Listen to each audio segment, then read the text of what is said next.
They're eroded and they don't look natural, and the reason for that is they're not natural. That looks like a window in a building, and those definitely look like windows in a building. I think you'd agree with me there.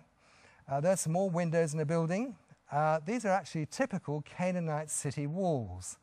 The outer walls were typically Canaanite double outer city wall with pilasters. Basically, they had to off the warlike neighbours perhaps in those times, and they built double outer walls. And that's what you can see there, double outer wall, which is typical of the period. Now, in Egypt, they had these places of pagan worship called ziggurats, and that's what you see in Egypt. Well, there, in Sodom and Gomorrah, you can see a burnt-out ziggurat. There's Bill Fry by a burnt-out ziggurat. Now, in Egypt, they have a sphinx, lots of them actually, in the Valley of the Kings, and there is a sphinx, a burnt-out sphinx in Sodom and Gomorrah. There's another one. A burnt-out sphinx in Sodom and Gomorrah.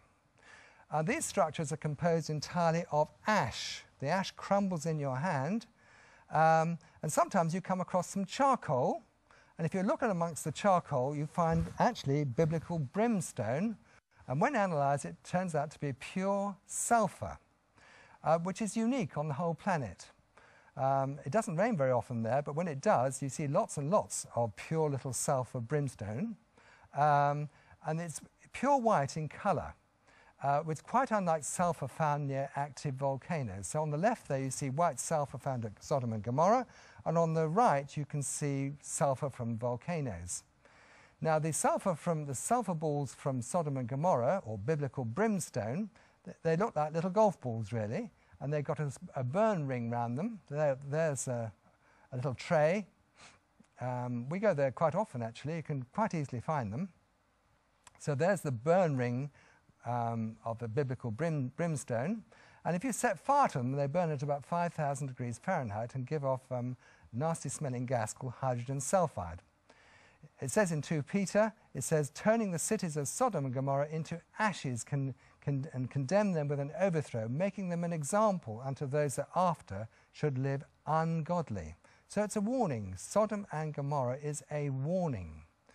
See, in the Bible, Mount Hermon, which is probably where Jesus was transfigured, that's a biblical picture of heaven. The Sea of Galilee, where Jesus spent a lot of his ministry, is a biblical picture of the kingdom of heaven on earth. It's fresh water and teeming with fish. Very beautiful place, actually.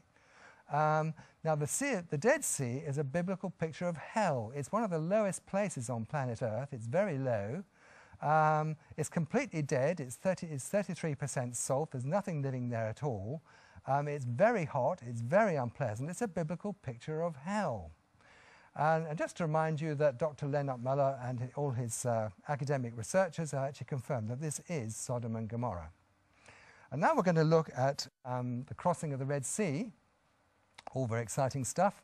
The Bible tells us how Moses led the Israelites through the midst of the Red Sea.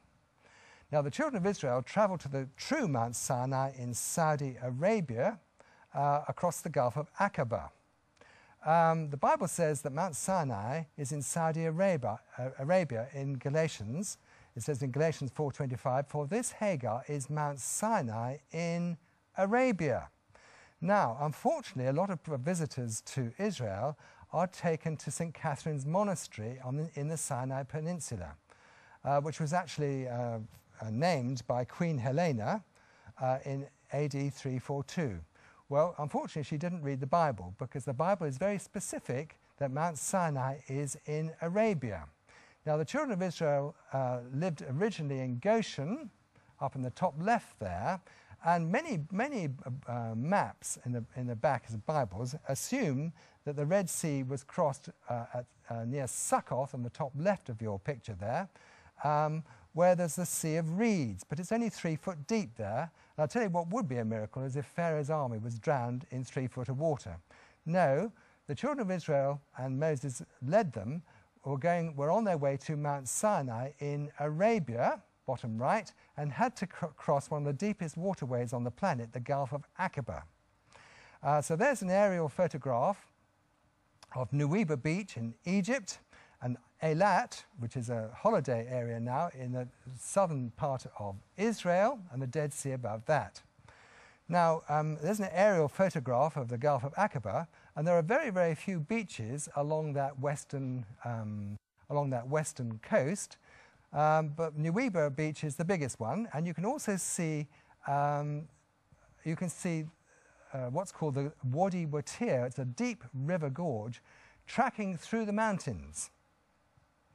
So actually, I've travelled a Land Rover with Pastor Derek Walker from Oxford in the United Kingdom, in a Land Rover down that Wadi Watir through the mountains.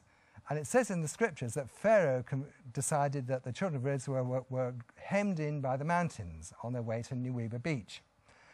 So you can travel along that Wadi Watir, the dried up riverbed, and that's what the children of Israel did. Of course, there wasn't tarmac in those days. They were hemmed in by the mountains, but they found their way to Nuweiba Beach, which is a very large beach. There's an aerial photograph of Nuweiba Beach, and you can actually see very clearly there the Wadi Watir, the riverbed through the mountains. There's Nuweiba Beach, and from Nuweiba Beach you look across 8 miles of water to Saudi Arabia, because they were on their way to Mount Sinai. Now on Nuweiba Beach is the Egyptian fort of Pi-Hahiroth, and that's mentioned in Exodus 14 verse 2. The Egyptian fort of Pi-Hahiroth. Now there's the actual crossing route from Egypt on the western side to Saudi Arabia on the right, and there's 8 miles of very, very deep waterway there. It's very deep indeed. It's a mile deep there, except at that particular crossing point, because God knew in advance that this is the actual place where the children of Israel were going to cross from Egypt to Saudi Arabia. So God actually arranged for there to be a land bridge just under the water. It's only about 60 feet deep there, and that's the only part of the only part of the Red Sea there, the Gulf of Aqaba, that is actually so shallow. In fact, if you go there are marker buoys telling and warning the passing ships to be very careful there, because it's very, very shallow water. There's an Admiralty map showing that it's very, very shallow there, between Egypt and Saudi Arabia at the Exodus crossing site. Now, Ron Wyatt discovered not one, but two columns, one on the western shore and one on the eastern shore. And on the eastern shore, they're about 60 feet high. In ancient Hebrew were written these words. I can't pronounce the Hebrew, so I won't try, but in the bottom left it said, Solomon, Yahweh, Moses, Mizraim, Pharaoh, Death, and Edom. And we don't know exactly what that means, but we'll make a guess. King Solomon erected this column to commemorate the time when Yahweh, the God of the universe, led Moses from Mizraim, which is Egypt, where the children of Israel were under Pharaoh and certain death, to Edom, which is Saudi Arabia. Now, unfortunately, the column on the eastern bank has actually been removed by the Saudi government and put in a museum somewhere, and there's just a marker column there now. Now, I'm very friendly with Aaron Sen, who worked with Ron Wyatt for 3.5 years, and I'm also friendly with Ross Patterson in New Zealand, but I've never met him, but we chat to each other on email. But they're friends with each other, and they went, or have frequently been, diving in the Red Sea together. And Aaron Sen found a chariot hub, and in fact lots of chariot hubs under the Red Sea. There's a chariot hub from one of the chariots that in Pharaoh's army. There's another chariot wheel. There's another chariot wheel. There's a good one. There's the chariot wheel turned on its side, the axle and the wheel. There's another chariot wheel. Another one, the spoke of a chariot wheel. There's another one, all preserved in coral. There's another one. Here's actually a femur, that's a thumb.